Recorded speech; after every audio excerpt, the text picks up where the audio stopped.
మీ business ఏదైనా మీ ఊర్లో promotion చేయాలంటే అది సుమన్ టీవీతోనే సాధ్యం. ఇప్పుడే సంప్రదించండి.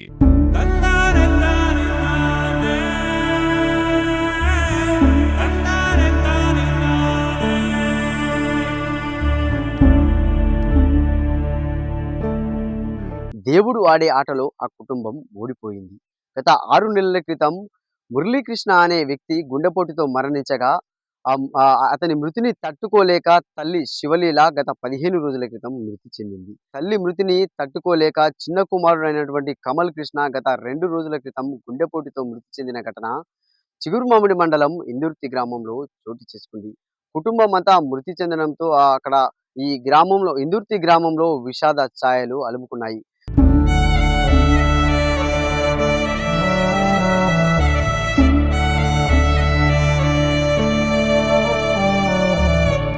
15 రోజుల వ్యవధిలోనే తల్లి, కొడుకు మృతి చెందిన ఘటన ఇందుర్తిలో మాత్రం విషాదం నింపిందని చెప్పుకోవచ్చు.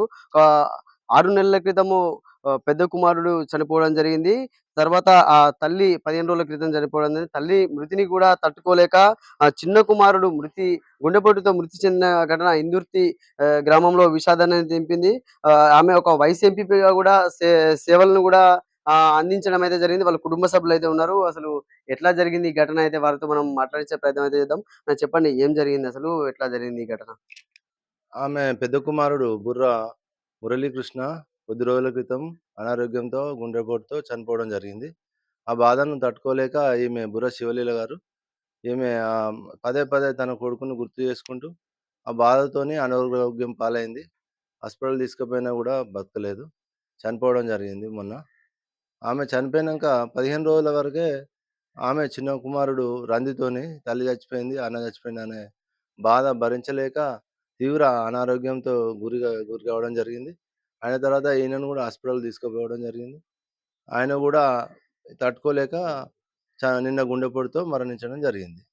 అంటే ఇప్పుడు ఆమె ఇప్పుడు వైస్ ఎంపీపీగా కూడా సేవలందించిందంటున్నారు. ఏ సంవత్సరంలో ఆమె వైస్ ఎంపీపీగా సేవలందించారు?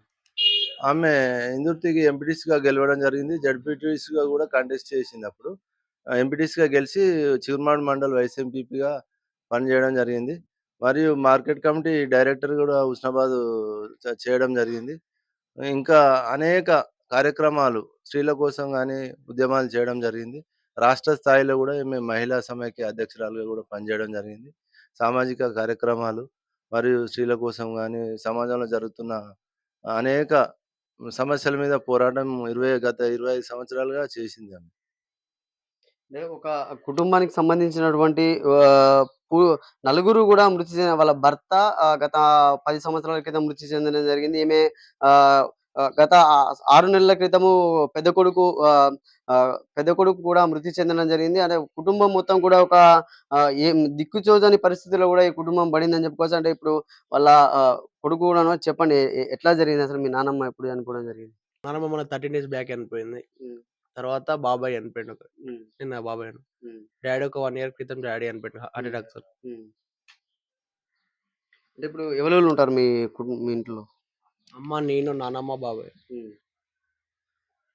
చూడచ్చు చాలా విషాదకరమైనటువంటి ఘటన. అంటే ఒకే కుటుంబానికి చెందిన వారు వరుసగా మృతి చెందడంతో ఇందుర్తి గ్రామంలో అయితే విషాద ఛాయలైతే అలుముకున్నాయి. ఆమె ప్రజాసేవలో కూడా ఎంతో మందికి ఆహ్, ఆహ్, మహిళల మహిళలకు అందించే కార్యక్రమాల్లో గూడా ఆమె ముందుండేది. ప్రజాసేవలో గూడా ఆమె ముందుండేదని గూడా ఇక్కడ కుటుంబ సభ్యులు చెప్తున్న పరిస్థితి ఉంది. కెమెరామెన్ జగదీష్‌తో సతీష్, సుమన్ టీవీ, సిద్దిపేట.